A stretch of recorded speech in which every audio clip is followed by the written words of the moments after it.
எனக்கு மட்டும்தான் இப்படி நடக்குது. இது ரொம்ப டஃப்பான விஷயம். என்னால இத ஹேண்டிலே பண்ண முடியாது. எனக்கு இதுலலாம் எக்ஸ்பீரியன்ஸே இல்ல. இப்படின்னு நினைக்கிறது வந்து லிமிட்டிங் செல்ஃப் பிலீஃப்ஸ்ன்னு சொல்லுவாங்க. அதை எப்படி ஓவர் கம் பண்றதுன்னு தான் நம்ம இன்னைக்கு பார்க்க போறோம். Welcome back viewers. நான் உங்க சிந்தியா. இந்த லிமிட்டிங் பிலீஃப்ஸை ஓவர் கம் பண்றதுக்கு ஒரு 5 ஸ்டெப்ஸ் நீங்க ஃபாலோ பண்ணணும். ஸோ ஸ்டெப் நம்பர் 1 என்னன்னா, அந்த பிலீஃப் என்னங்கிறத ஃபர்ஸ்ட் நீங்க கண்டுபிடிக்கணும். ஸோ ஃபார் எக்ஸாம்பிள், நீங்க வந்து ஒர்க் பண்ணிட்டு இருக்கீங்கன்னு வச்சுக்கோங்க. உங்களுக்கு வந்து ரொம்ப நாளா பிசினஸ் ஸ்டார்ட் பண்ணோம் அப்படிங்கிற ஒரு ஐடியா இருக்கு. ஆனா நம்ம ரொம்ப நாளா பண்ணாமே இருக்கோம். நமக்குள்ள ஒரு கொஸ்டின் இருந்துட்டே இருக்கு, நம்மளால இது முடியுமா அப்படிங்கிறது. ஸோ அந்த பிலீஃப் என்ன அப்படிங்கறத ஐடென்டிஃபை பண்ணணும். இந்த இடத்துல என்ன உங்க பிலீஃப் அப்படிங்கிறது வந்து, நமக்கு வந்து அது பிசினஸ்ல எக்ஸ்பீரியன்ஸ் கிடையாது, நம்மளால முடியுமா அப்படிங்கிறது வந்து ஒரு லிமிட்டிங் பிலீஃப். ஸோ இதை நம்ம கண்டுபிடிச்சாச்சு. நம்பர் 2 என்னன்னா, சேலஞ்ச் பண்ணுங்க அந்த பிலீஃபை.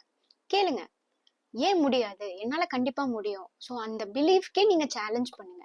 உலகத்துல இத்தனை பேர் இருக்காங்க, இத்தனை பேர் பிசினஸ் பண்றாங்க, அத்தனை பேர்த்தினால முடியும் போது என்னால ஏன் முடியாது அப்படிங்கறத நீங்க அந்த பிலீஃப் கிட்டே ஒரு சேலஞ்சா வைங்க.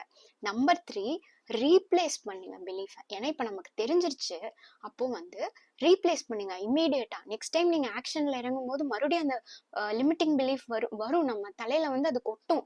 என்ன சொல்லணும்னா, உன்னால முடியுமா, உனக்கு எக்ஸ்பீரியன்ஸ் இல்லை, நீ உள்ள போனீங்கன்னா ஏதாவது பிரச்சனை ஆயிரும் அப்படின்னு சொல்லி அது பிரச்சனை பண்ணும்போது நம்ம சேலஞ்ச் பண்ணியாச்சு. அடுத்து வந்து இம்மீடியட்டா அந்த பிலீஃபை வந்து ரீப்ளேஸ் பண்ணுங்க. எப்படி ரீப்ளேஸ் பண்ணணும்னா, பாசிட்டிவ் பிலீஃபா ரீப்ளேஸ் பண்ணுங்க.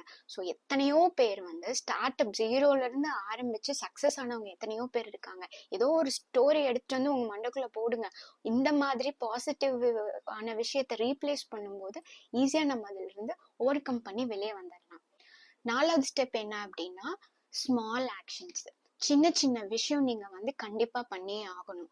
எடுத்தோடனே ஒரு பெரிய பிசினஸ ஒரு பெருசா சக்சஸ் பண்ணி அச்சீவ் பண்ண முடியாது. So small small small small step தான் எடுக்க முடியும். ஆப்ரஹாம் லிங்கன் சொல்லியிருப்பாங்க, உங்களால பறந்து போக முடியல அப்படின்னா ஓடி போங்க, ஓடி போக முடியலன்னா நடந்து போங்க, நடந்து போக முடியலன்னா அட்லீஸ்ட் தவுந்தாவது போங்க அப்படின்னு. ஸோ தவுந்தாவது ஆரம்பிங்க. ஆனால் தயவு செய்து ஆரம்பிங்க. Take small small small steps. So இந்த ஆக்ஷன் பண்ண ஆரம்பிச்சிட்டோம் அப்படின்னாலே கண்டிப்பா ஒரு விஷயத்தை நோக்கி நம்ம போறோம் அப்படிங்கிறது அர்த்தம். 5வது விஷயம் என்ன அப்படின்னா, சுத்தி இருக்கிறவங்கள பாசிட்டிவா வச்சுக்கோங்க. ஏன்னா அவங்க தான் உங்களை என்கரேஜ் பண்ணுவாங்க, மோட்டிவேட் பண்ணுவாங்க.